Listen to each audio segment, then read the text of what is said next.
Well, this idea of holding back really occurred to me a while back when I was having lunch with a friend who's a financial advisor, and he shared with me that over the last few years he's invested an awful lot in becoming a qualified financial planner.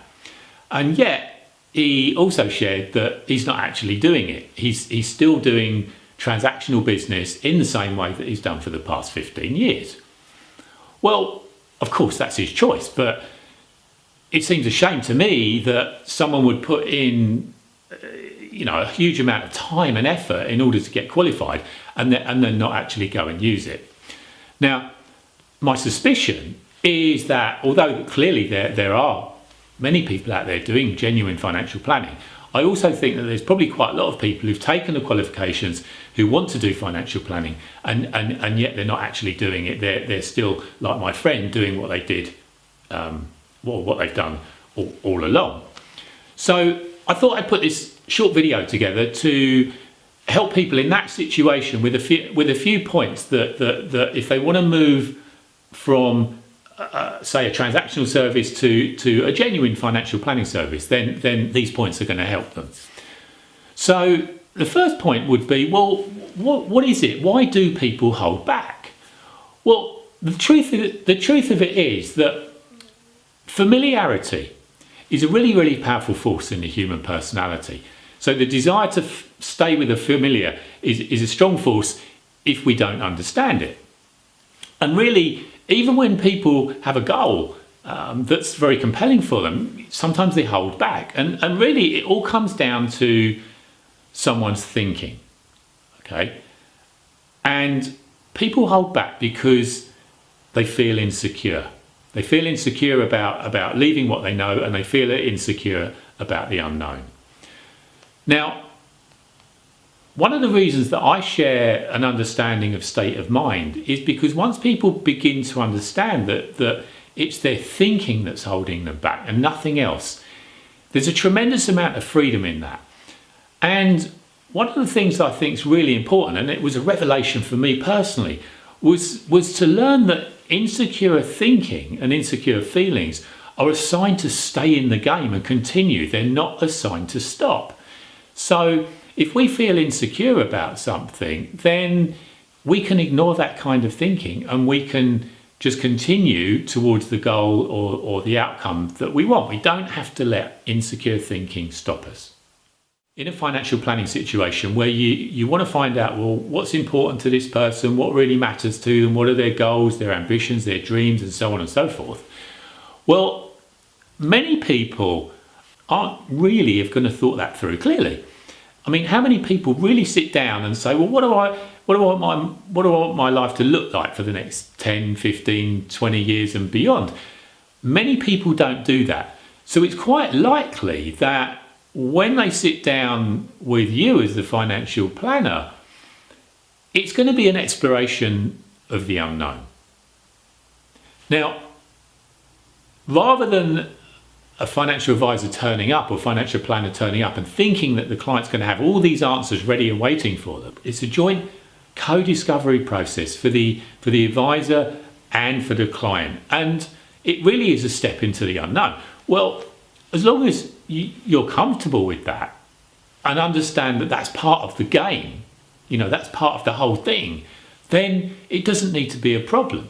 In fact, it's an asset. It's something that's on your side because there's tremendous value for the client just in opening up these possibilities about the future. Because if they've not done that before, it can be tremendously inspiring for somebody to do that.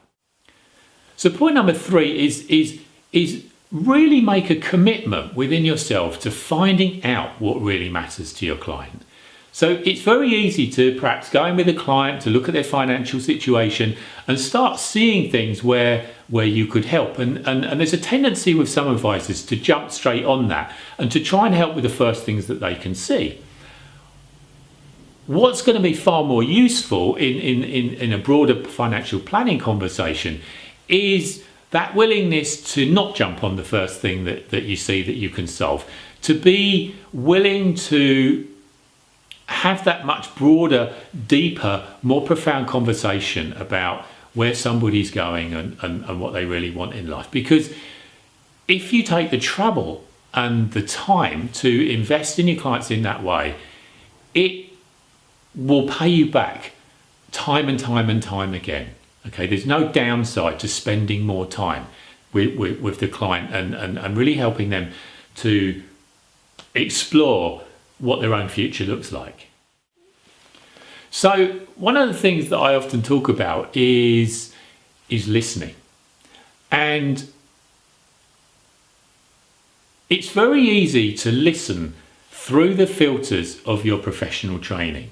So what I mean by that is that as you're listening to the client, you're also going through an evaluation process in your own mind, so that you're judging or evaluating or maybe trying to fix or solve as you're listening. Okay, and I think this is the way that many professional people listen to their clients. And the problem with that is that it really weakens your quality of attention, because if you're listening to someone and going up in your head, listening to someone and going up in your head, it's kind of like you're there and then you're not there, you're there and then you're not there. And what I'm suggesting is listen to people with nothing on your mind. Okay, listen to people with nothing on your mind. So don't fix, don't solve, don't judge, don't evaluate. Listen with nothing on your mind. It's really, really impactful to listen to someone in that kind of way. And actually, it makes your own thinking more responsive, because you're fully absorbed in what someone is sharing with you. Your own mind is going to send you thoughts that are much more relevant to the situation. So it makes a whole conversation much more insightful, much more relevant, and ultimately much more powerful, both for the client and the advisor. So this idea of listening with nothing on your mind really is the foundation of building really, really solid relationships. See, and finally, one point is that I don't think advisors or planners should be trying to convince clients about the value of financial planning. It's much more powerful to have the client discover it for themselves. So my rule would be no convincing, no enticing, no persuading. Really through questioning and listening and really getting a sense of who the client is and what they're about and where they're going and taking them on that journey of discovery. What you'll find is that will often take care of it, because by getting engaged in the future and it starts to become more compelling for them, people's level of motivation and desire goes up. And there's nothing that you need to do to convince them of their own future. When they get really clear about the future, they'll be compelled to take action themselves. If you try and convince someone, it makes you look weak. Okay, it will often make you look needy, and that's the last thing you want. You want to remain as a powerful person in the client's life, as an inspiring person. So just allowing the conversation to unfold, allowing people to make their own discoveries is far more powerful.